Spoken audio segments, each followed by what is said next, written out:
Assalamualaikum warahmatullahi wabarakatuh. Perkenalkan, nama saya Atril Miren Eri, saya dari Prodi Ilmu Komunikasi Universitas Muhammadiyah Buton. Revolusi pertama ditemukannya mesin cetak dan revolusi komunikasi berikutnya memakan waktu lebih dari 400 tahun atau 4 abad. Selama 4 abad dibutuhkan untuk mengembangkan sebuah kelas sosial baru yang bisa memanfaatkan teknologi cetak tersebut. Eropa menggunakan waktu 4 abad untuk membuat mesin cetak dan revolusi komunikasi karena penduduk Eropa itu seperti penduduk negara kurang berkembang pada masa itu, terutama di desa-desa, bergerak di dalam bidang pertanian, buta huruf dan miskin. Tentu dibutuhkan sekitar 20 generasi untuk belajar dan menyesuaikan diri dengan cara-cara baru. Perubahan teknologi komunikasi yang sangat pesat, Tehranian mengatakan setidaknya ada 3 kekuatan yang telah mengubah struktur internasional ke tingkat tertentu, yakni teknologi, sosioekonomi, dan politik. Ada 3 karakteristik kemajuan teknologi komunikasi yang pernah dikatakan oleh Ploman. Pertama, tersedianya keluasan dan kesempatan memilih di antara berbagai metode dan alat untuk melayani kebutuhan manusia dalam komunikasi. Kedua, kemungkinan mengombinasikan teknologi, metode, dan sistem yang berbeda dan terpisah selama ini.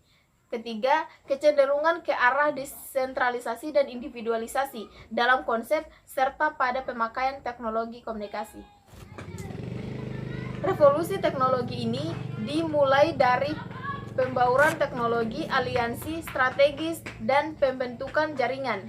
Pada awal 1994, Hughes dijadwalkan meluncurkan satelit pertama kali dari transmitter satelit siaran langsung. Satelit ini juga menawarkan teknologi terobosan dengan implikasi untuk masa depan menyampaikan dan pertukaran informasi. Sejarah perkembangan internet bisa dibagi ke dalam 3 kelompok besar, yaitu 1. Penemuan terpenting Advanced Research Project Agency. 2. Munculnya Transmission Control Protocol atau Internet Protocol. Dan yang ketiga, World Wide Web. Interaksi secara elektronik.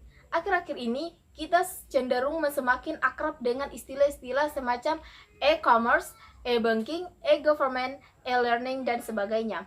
Huruf E di sini mengacu pada kata elektronik, tapi lebih banyak digunakan dalam kata internet.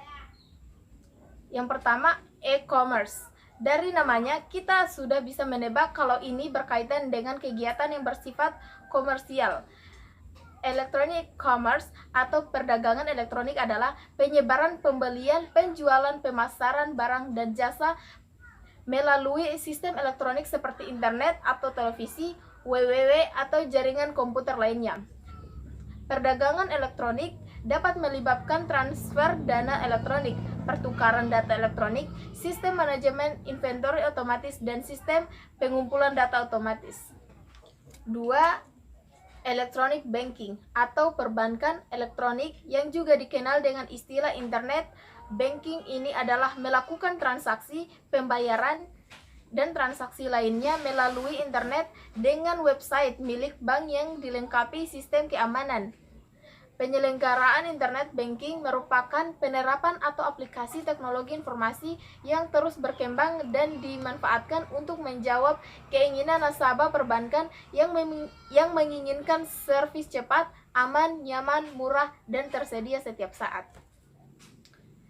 Yang ketiga, e-government atau pemerintahan elektronik adalah penggunaan teknologi informasi oleh pemerintah untuk memberikan informasi dan pelayanan bagi warganya, urusan bisnis, serta hal-hal lain yang berkenaan dengan pemerintahan.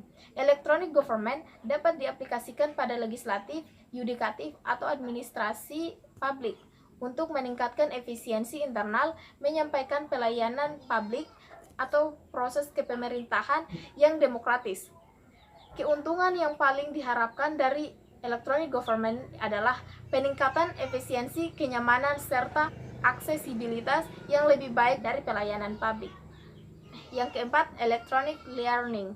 Sistem pembelajaran elektronik adalah cara baru dalam proses belajar mengajar.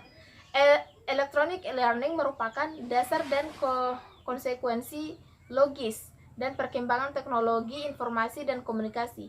Dengan electronic learning, peserta ajar atau murid tidak perlu duduk dengan manis di ruang kelas untuk menyimak setiap ucapan dari seorang guru secara langsung. Electronic learning juga dapat mempersingkat jadwal target waktu pembelajaran dan tentu saja menghemat biaya yang harus dikeluarkan oleh sebuah program studi atau program pendidikan. Oke teman-teman, mungkin itu saja video dari saya. Terima kasih. Wassalamualaikum warahmatullahi wabarakatuh.